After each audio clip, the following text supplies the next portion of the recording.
O oitavo episódio já está entre nós e agora a Dança dos Dragões está prestes a começar. Depois desse, vão faltar 2 episódios para acabar a primeira temporada de A Casa do Dragão.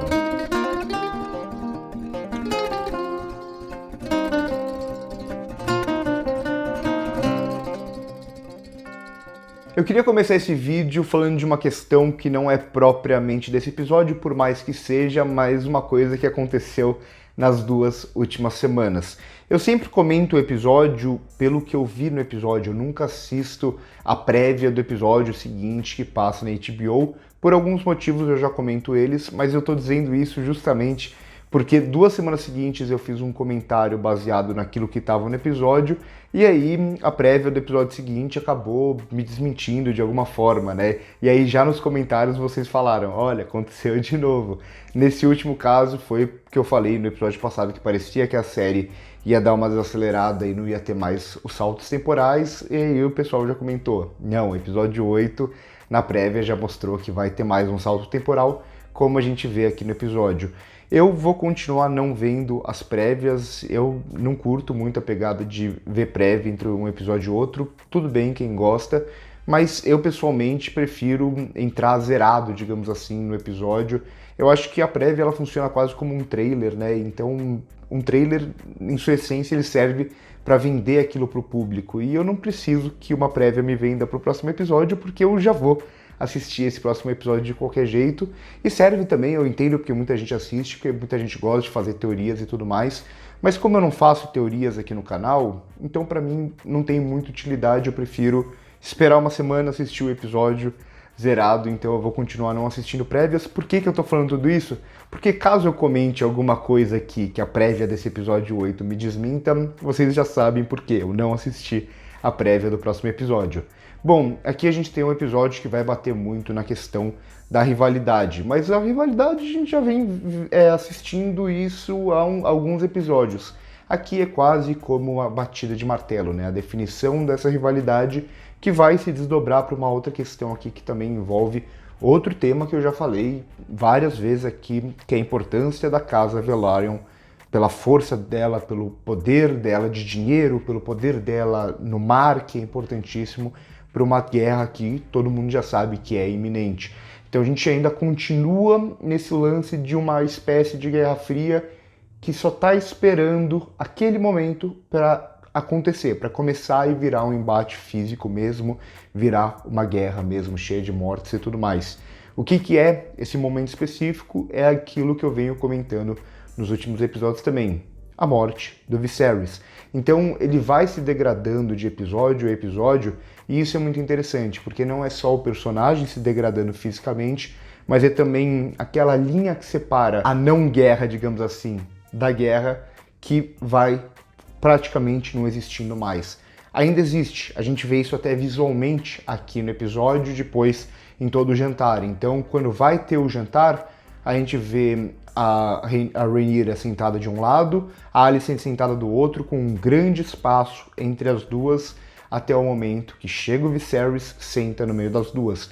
É uma representação visual que diz muito, justamente, porque ainda que totalmente enfraquecido, ainda que tendo que usar máscaras para não mostrar de certa forma como ele tá frágil e etc., ainda assim ele é essa pequena linha bem frágil, que sempre foi frágil, mas está cada vez mais frágil, que impede que essa guerra aconteça até então.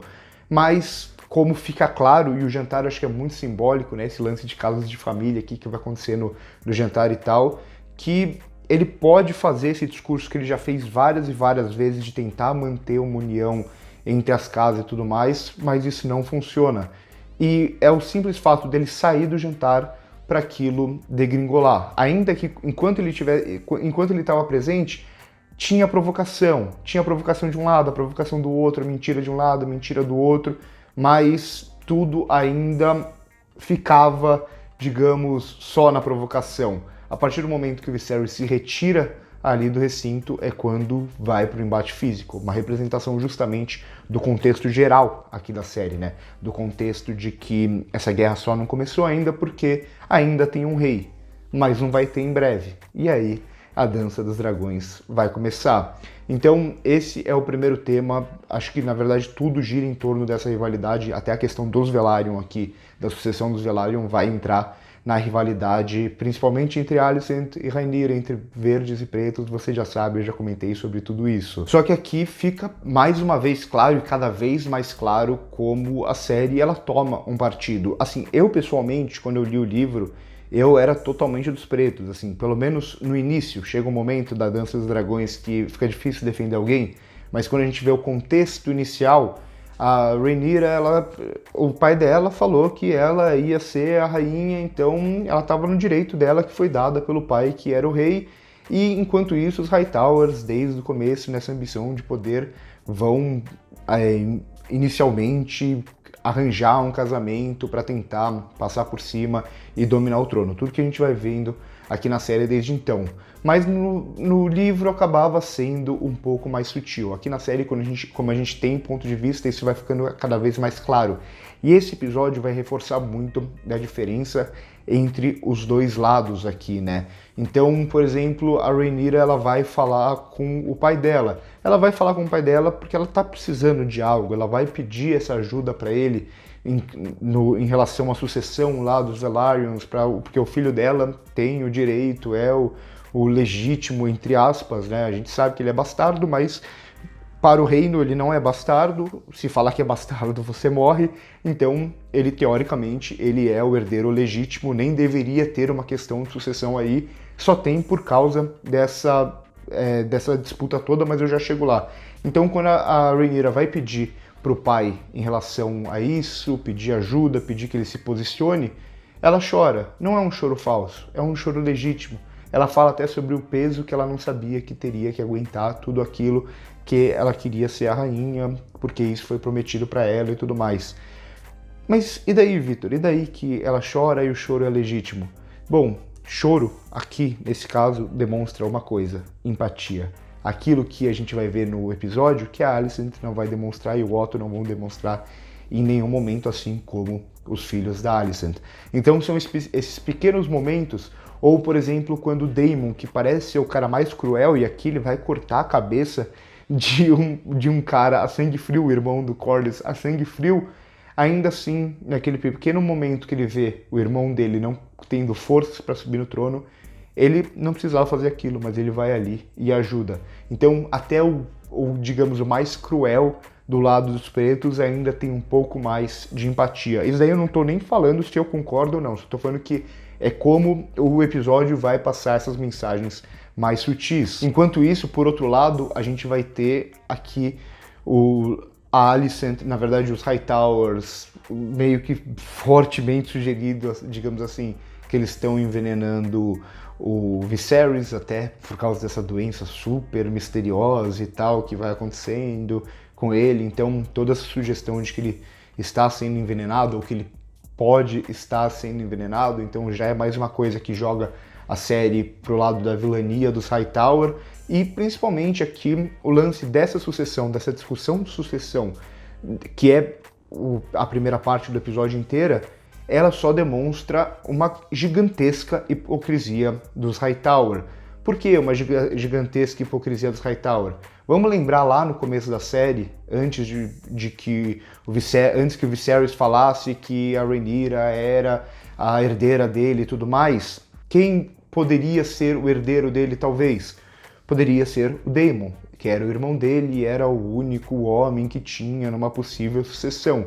E o Otto, tudo bem, ele achava que ele poderia ser o novo Maegor, ele poderia destruir os Sete Reinos se ele virasse rei, mas ainda assim ele rejeita ali a possibilidade de um irmão assumir o trono. E aqui, o que vai acontecer justamente nessa disputa? O Otto Hightower, aqui os Hightowers, ele e a Alicent, eles vão ficar, lógico que por interesse, do lado do irmão do Corlys Velaryon. Então eles vão tomar a mesma atitude que no passado o Otto falou que não poderia ser tomado. Claro, a gente tem o contexto aqui, a gente tem o contexto que o Daemon era piradão e tal, a gente tem o contexto aqui de que os filhos são bastardos e tal, mas ainda assim, a partir do momento que os filhos são bastardos, todo mundo sabe, só que eles não são legitimamente para todo mundo bastardos, eles são filhos legítimos, não teria que ter uma questão de sucessão. A sucessão aqui é muito óbvia, é do filho homem ali e pronto, não teria essa ideia do irmão. O irmão até pode tentar reivindicar o trono, mas não teria como ele sustentar isso, e ele ia conseguir sustentar isso porque os Hightowers já estão mandando em tudo aqui. Por isso que o Viserys vai sair do quarto ali a pedido da filha e tudo mais. Mas eles já estão dominando, os Hightowers já estão dominando o reino. Então esse poder deles já está sendo imposto aqui. E mais uma vez, a série ela joga eles pro canto aqui da vilania. Então acho que gira muito em torno disso esse episódio, ao mesmo tempo que mostra a força dos Velaryon aqui. Por mais que o Corlys possa morrer ou não vou comentar mais sobre isso, mas a possibilidade dele morrer, ainda assim a Casa Velaryon ela tem uma força muito importante. Não à toa a Alicent e o Otto vão tentar jogar para o lado do irmão, que seria uma forma de ter a Casa Velaryon como aliado deles e eles poderem ter esse controle, então seria uma grande força para essa guerra que se desenha.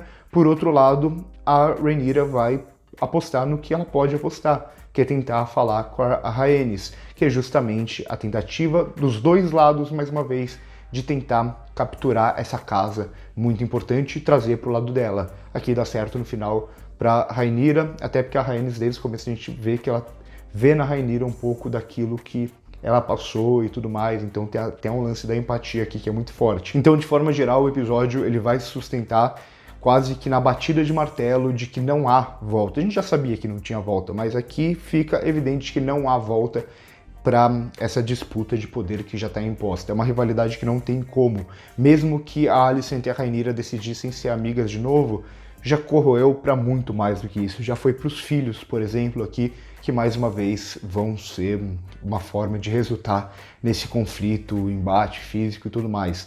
E aqui tem um lance que eu não sei se fica muito claro para quem não sabe inglês e tudo mais, mas a provocação ali do filho da Alicent, eu confundo todos os nomes de filho, desculpa, mas a provocação quando ele cita Strong, por que no caso dele não aconteceu nada, ele tá chamando o primo ou o sobrinho de bastardo e tudo mais.